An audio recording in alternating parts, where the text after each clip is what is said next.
one of the first things I always ask my clients when we begin an engagement together and we're trying to help them discover their purpose is simply the question, do you believe life has a purpose?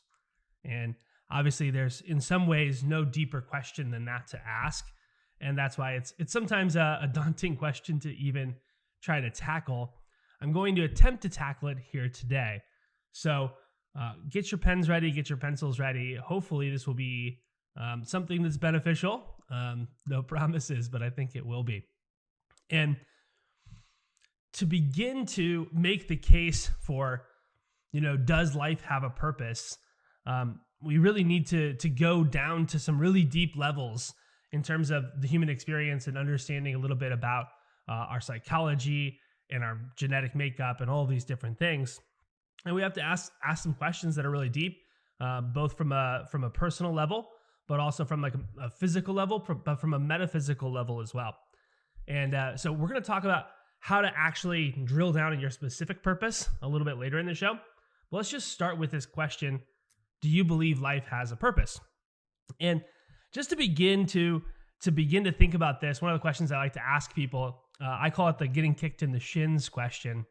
And the question I like to ask is pretty simple. It's okay, rank these three outcomes, from most desirable to least desirable.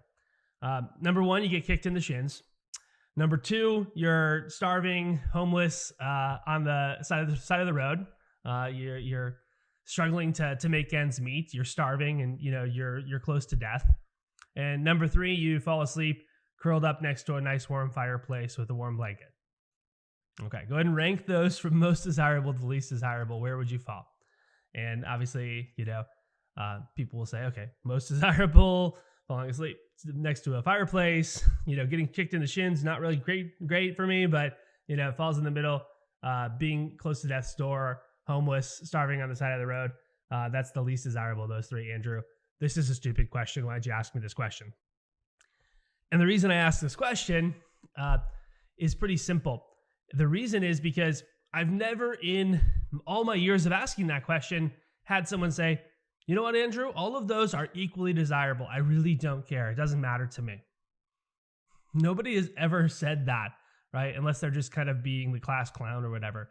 But the real truth is no one has ever thought that those three outcomes are equally desirable. And so intrinsically, we're driven to create desirable situations for ourselves. And we're also driven, once we've kind of created a desirable situation for ourselves, to try to create desirable situations for others. So in a very simple way, if we were to really boil down what is at its core, what is everybody's purpose in life, it kind of comes down to the alleviation of pain. We don't want to experience pain. We'd actually prefer to experience fulfillment. And if we can lessen pain and suffering in our lives, then that would be something that's worthwhile. If we can lessen pain and suffering in other people's lives, then that's something that's worthwhile.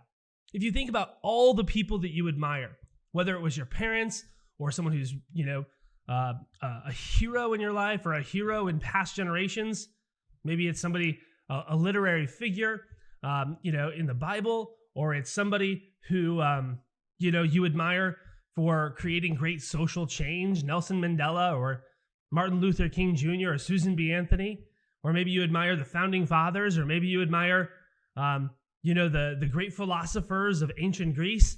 No matter what it was, all of them made the effort to alleviate suffering for other people. There's not a single person you admire who didn't have that at some level as a goal of theirs. And so this should tell you something.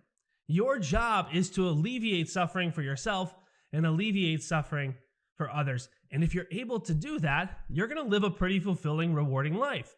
If you're not doing that, then of course it's going to get pretty easy to start to think that life is meaningless.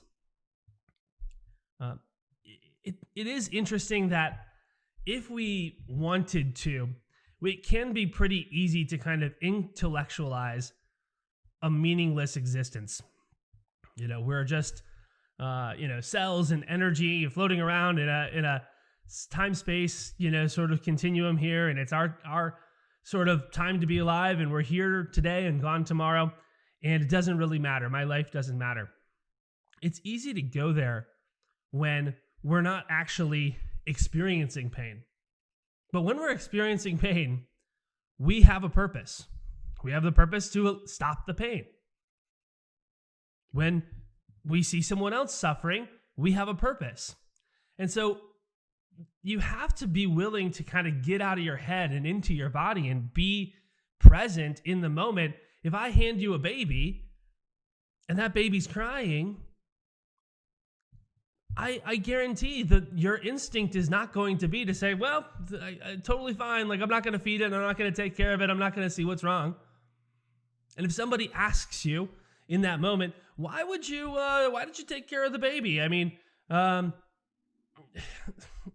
life is meaningless. We're just floating through space and, you're going to die tomorrow and you're not, who cares? Like, we're only here for 80 years. Like, why'd you take care of the baby? It's like, the only correct answer to that is, what kind of dumb question is that? I took care of the baby because the baby needed me. It's a simple response. And so we have to be willing to get out of our heads and actually start to feel. Be willing to stop intellectualizing this and start to realize that there's real pain and there's real suffering. And it happens to you and it happens to others. And it's our job to fix it.